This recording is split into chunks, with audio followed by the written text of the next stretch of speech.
ॐ स्थापकाय च धर्मस्य सर्वधर्मस्वरूपिणे अवतारवरिष्ठाय रामकृष्णाय ते नमः। जननीं शारदां देवीं रामकृष्णं जगद्गुरुं पादपद्मे तयोः श्रित्वा प्रणमामि मुहुर्मुहुः। नमः श्रीयतिराजाय विवेकानन्दसूरये सच्चित्सुखस्वरूपाय स्वामिने तापहारिणे।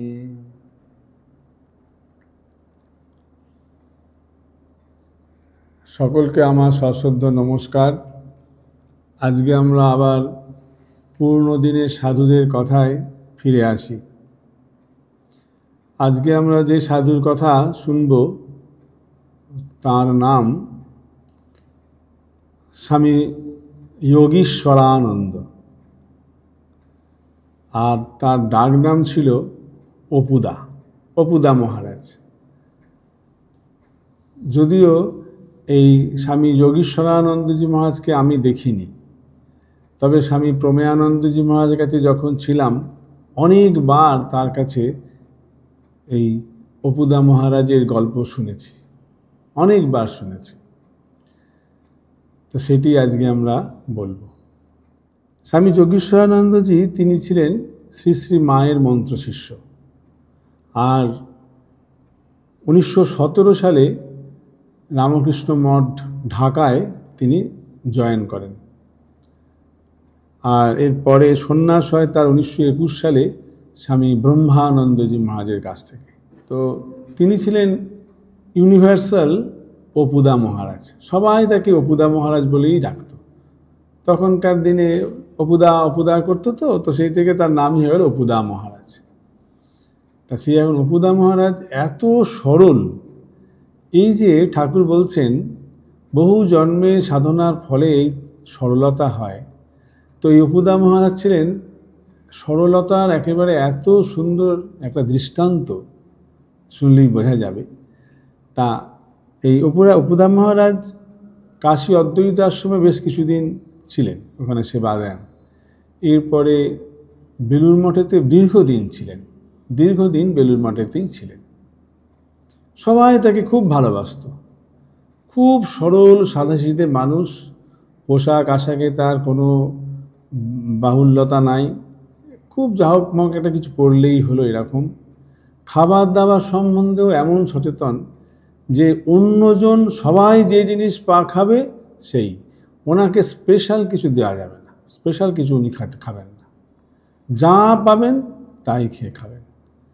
আমাদের অনেক সাধুদেরকে এখনও দেখা যায়, তারা হয়তো পঙ্গতি যখন খেতে বসছেন তারা মনে করেন যে ভিক্ষায় যা পাচ্ছি তাই খাচ্ছি, কেননা সাধুদের তো ভিক্ষালব্ধ জিনিসই খাওয়ার কথা।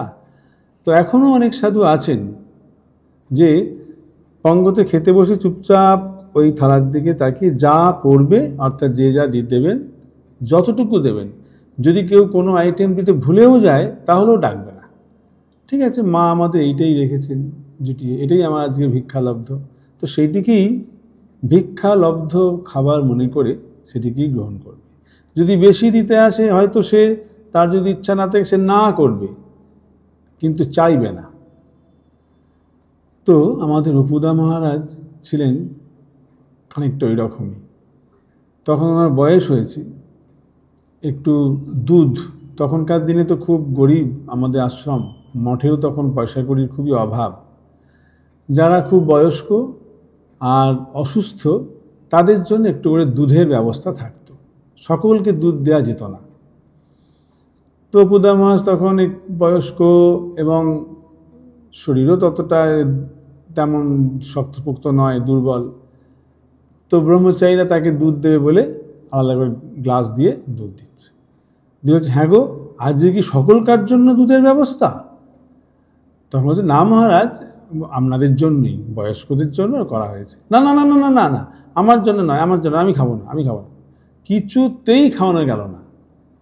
কি তিনি নিজেকে কখনো বয়স্ক এইটি ভাবতেন না, আর অসুস্থও ভাবতেন না। না, আমি ঠিক আছি, আমার শরীর ঠিক আছে। আসলে স্বামীজির ভাবতো। তাই অপুদা মহারাজের কাছে খুব সুন্দর সুন্দর গল্পও ছিল। তা উনি যখন বাংলাদেশে ছিলেন ঢাকায়, তখন সেই সময় উনি স্টুডেন্ট, ছাত্র। তো আমাদের পরবর্তীকালে যিনি সৎপ্রকাশ আনন্দজি ছিলেন, তিনিও ওই সময় তার বন্ধু ছিল স্টুডেন্ট লাইফে। তা তারা দুজনে যাচ্ছে স্কুলে। তো সেখানে যাওয়ার পথে শুনেছে স্বামী বিবেকানন্দ ঢাকায় এসেছেন এবং তার ওই পগজ স্কুলে বক্তৃতা আছে। তাদের ওইখান দিয়েই যাবার পথ স্কুলে। তো তখন স্বামী বিবেকানন্দ এসছে, যদিও স্বামী বিবেকানন্দ সম্বন্ধে খুব বেশি তাদের ধারণা তখন ছিল না। তো সবাই যাচ্ছে, অনেকে বলাবলি করছে, তারাও গেছে। তো এখানে জয়েন করার পর বেলুড় মঠেতে সাধু ব্রহ্মচারীরা তাকে জিজ্ঞাসা করতো, মহারাজ আপনি নাকি স্বামী বিবেকানন্দকে দেখেছেন? বলে, হ্যাঁ, স্বামী বিবেকানন্দকে দেখেছি। বলছে, কীরকম দেখলেন? আমাদের একটু গল্প শোনান। তো তখন উনি গল্প বলতেন। বলছে, আমি আর ওই সৎপ্রকাশ আনন্দ তখন যাচ্ছি স্কুলে। তারপরে শুনলাম যে এখন স্বামী বিবেকানন্দ নামে একজন এসেছে, তিনি এসেছেন। তার সম্বন্ধে খুব বেশি তখন অত জানতাম না, তবে শুনেছি, নাম শুনেছি। সেই সময়তে তো স্বামীজির খুব নাম হয়েছিল, একটু নাম শুনেছি। তো গেলাম। তো আমরা তো বাচ্চা ছেলে, আমাদেরকে তো সামনের দিকে ঢুকতে দেবে না। তো অনেকটা দূর থেকে দেখছি সেই স্বামীজি রাম করে দাঁড়িয়ে, বলছে, কি সৌম্যকান্তি তার চেহারা, একটা পাগড়ি বাঁধা মাথায়, হ্যাঁ, লম্বা চওড়া ফিগার, হ্যাঁ, আম করে দাঁড়িয়ে বক্তৃতা দিচ্ছে, গলার জোরই আলাদা। তো সঙ্গে সঙ্গে সাধু ব্রহ্মচারীরা বলছে, মহারাজ স্বামীজি তখন কি বলছিলেন? ভাই, ওইটাই তো মুশকিল। তখন আমাদের ওই স্বামীজি কি বলছেন সেইটি বোঝার ক্ষমতা ছিল না। শুধু শব্দটা শুনেছি, তার গলার স্বর শুনতে পাচ্ছি, তিনি কিছু বলছেন, এইটুকু বুঝতে পারছি। কি বলছেন কিচ্ছু বুঝতে পারিনি তখন। তো স্বামীজিকে দেখেছি আর তার এইরকম চেহারা, এইটাই আমাদের কাছে বড় গর্বের বিষয়, আর বেশি কিছু বলতে পারবো না। তো যখন আমাদের বেলুড় মঠ থেকে কোনো সাধুর বিদেশে পোস্টিং হতো, তা তখন পোস্টিং হবে, তিনি বিদেশে চলে যাবেন, আবার কবে আসবেন না আসবেন কোনো ঠিকানা নেই। তো সেই জন্য যাওয়ার আগে একটা সবাই মিলে, সব সাধুরা থেকে একটা তার ফেয়ারওয়েলের ব্যবস্থা করা হতো। তার একটু খাওয়া দাওয়া হলো, যা তখন যেটুকু হয় আর কি, খুব সামান্যতম, সব আনন্দ করে। তো সবাই মিলে একসঙ্গে তাকে ফেয়ারওয়েল দেওয়া হচ্ছে। তো সেই ফেয়ারওয়েল অনুষ্ঠানেতে এই অপুদার একটা ডিউটি ছিল। ডিউটি কি না, তিনি একটু বক্তৃতা করবেন। আর তিনি খুব সরল মানুষ, তো যে অপুদা তাহলে এবার আপনি একটু কিছু বলুন এই ব্যাপারে। সঙ্গে সঙ্গে অপুদা এসে স্বামীজির স্টাইলে আমাকে বলতে বানাবে, হাত দুটোকে রেখে বগলে দিয়ে এবার খুব বক্তৃতা দিলেন। আর সেইটি ছিল সকলের কাছে খুব আনন্দের, হাসির। বাহ বাহ বাহ বাহ বাহ অপুদা, বাহ অপুদা, বাহ অপুদা বলে সব হাততালি দেওয়া শুরু করবে। আর উনিও খুব মজা পেয়ে উনিও বলতে থাকবেন। সরল মানুষ, কখনো ওনার মধ্যে কোনো পাপ নেই। তো এরকম ভাব চলত, সবাই তাকে নিয়ে আনন্দ করত। তো একদিন সেই সময় আমাদের রামকৃষ্ণ সংঘের প্রেসিডেন্ট ছিলেন সপ্তম সংঘাধ্যক্ষ স্বামী শঙ্করানন্দজি মহারাজ। তিনি তো খুবই গম্ভীর মানুষ, চুপচাপ বসে থাকতেন, খুব গম্ভীর, প্রত্যেকের ভয় পেত দেখেই। তা সকালবেলা ব্রেকফাস্টের পর তার প্রণাম হতো। সমস্ত সাধু ব্রহ্মচারীরা গিয়ে লাইন দিয়ে গিয়ে এক একে মহারাজকে প্রণাম করতেন। তো তিনিও ওই অত গম্ভীর বটে, মাঝে মাঝে তিনিও কিন্তু খুব খুব রসিক ছিলেন, বেশ রসের কথা বলতেন। তো একদিন দেখা গেল হঠাৎ অপুদাও লাইন দিয়ে চুপচাপ ওই লাইন দিয়ে প্রত্যেকে পিছিয়ে পিছিয়ে যাচ্ছে, এমন করতে করতে আস্তে আস্তে মহারাজকে প্রণাম করতে। যেই অপুদা কাছাকাছি সামনে দাঁড়িয়ে আছে, তখন অন্যজন প্রণাম করছে, সামনে দাঁড়িয়ে আছেন তিনি। আর অপুদাকে দেখেই, অপুদা আমাদের দণ্ডবত, শঙ্করানন্দজি বলছেন যে অপুদা আমাদের দণ্ডবত, মানে দণ্ডবত প্রণাম।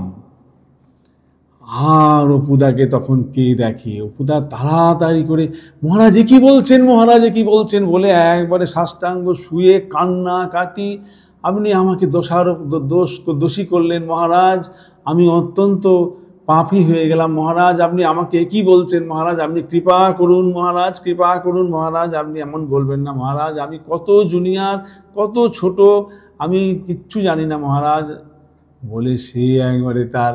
আর অন্য সাধুরা তো খুব আনন্দ পাচ্ছে, হাসছে, মহারাজও বেশ হাসি হাসি মুখে সেদিক শুনছে, মহারাজও আনন্দ পাচ্ছেন, এরা সবাই আনন্দ পাচ্ছে। এদিক অপুদা ওই রকম ভাব, তিনি এরকম মহারাজকে বলছেন কৃপা করুন মহারাজ, কৃপা করুন মহারাজ, এমন বলবেন না মহারাজ, এইরকম।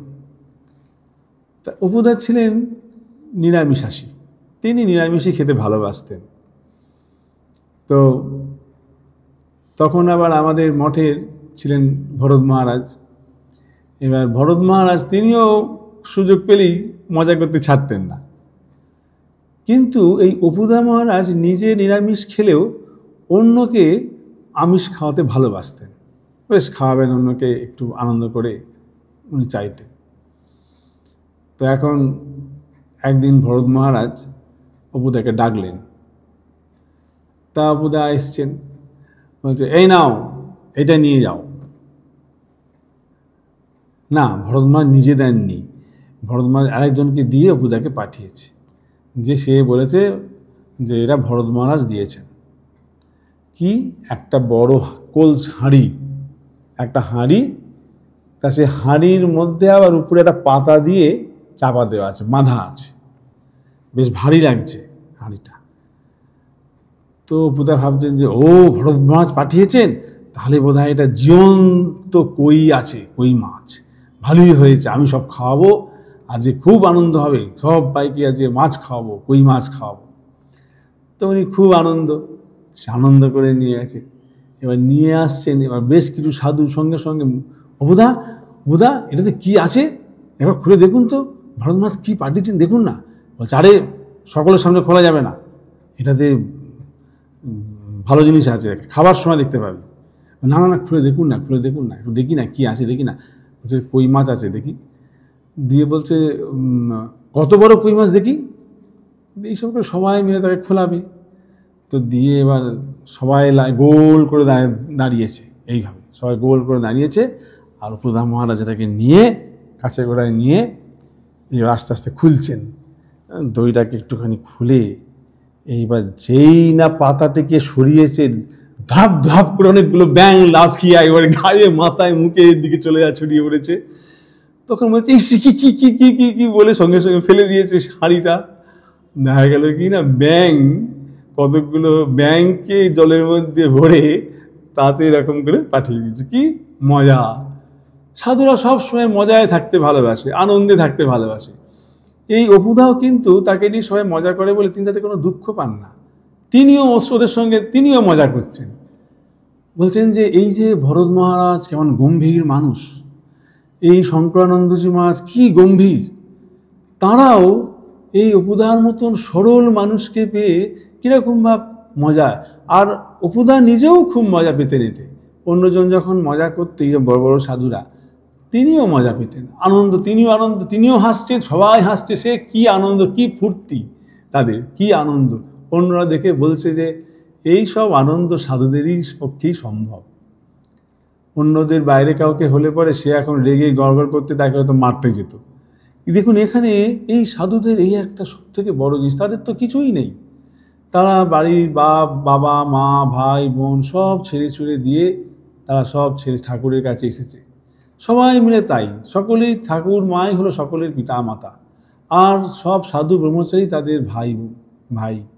সুতরাং এই নিজেদের মধ্যে এরকম আনন্দ করে থাকা, তো সেই অপুদাকে নিয়ে তাদের সকলের কি মজা, অপুদাও খুব মজা করতেন। তা তখন কেউ কেউ বলতো যে আমাদের বলতেন যে মাছের মধ্যে পাবদা, জায়গার মধ্যে ভাবদা, আর সাধুদের মধ্যে অপুদা, মানে বিখ্যাত। মাছের মধ্যে যেমন পাবদা মাছ বিখ্যাত, ওটা খুব সবাই পছন্দ করে, আর জায়গার মধ্যে ভাবদা, ভাবদা কোথায় আমি জানি না, তো যাই হোক, তো ভাবদা নাকি ভালো জায়গা কিছু একটা হবে। আর সাধুদের মধ্যে অপুদা। এমন কোনো সাধু নেই, সাধু ব্রহ্মচারী নেই যে অপুদাকে ভালোবাসে না। আর অপুদাও এমন কেউ নেই যে যাকে অপুদা ভালোবাসে না। প্রত্যেকের সঙ্গে তার খুব সহজ সরল সম্পর্ক। এই ছিল আমাদের অপুদা সাধু। তো সেই অপুদা 1969 সালে 20শে মে, তার তখন 84 বছর বয়স, তিনি অসুস্থ অবস্থায় ভর্তি হলেন এবং এই স্থূল শরীর ত্যাগ করে শ্রীরামকৃষ্ণ লোকে চলে গেলেন। শ্রী অপুদা এতদিন হয়ে গেল তিনি তার স্থূল শরীর ছেড়ে দিয়েছেন, কিন্তু এখনো পর্যন্ত অপুদার স্মৃতি সব সময় রয়েছে। আমরা শুনেও কি এত আনন্দ পাই যে এইরকম ভাব মানুষ, আহা কি সরল, কি সাদাসিধে, কেমন ভাব। এই হলো আমাদের রামকৃষ্ণ মঠ মিশনের সাধুদের কথা। আজ এই পর্যন্ত। ওম শান্তি শান্তি শান্তি। হরি ওম তৎসৎ। শ্রীরামকৃষ্ণার্পণমস্তু।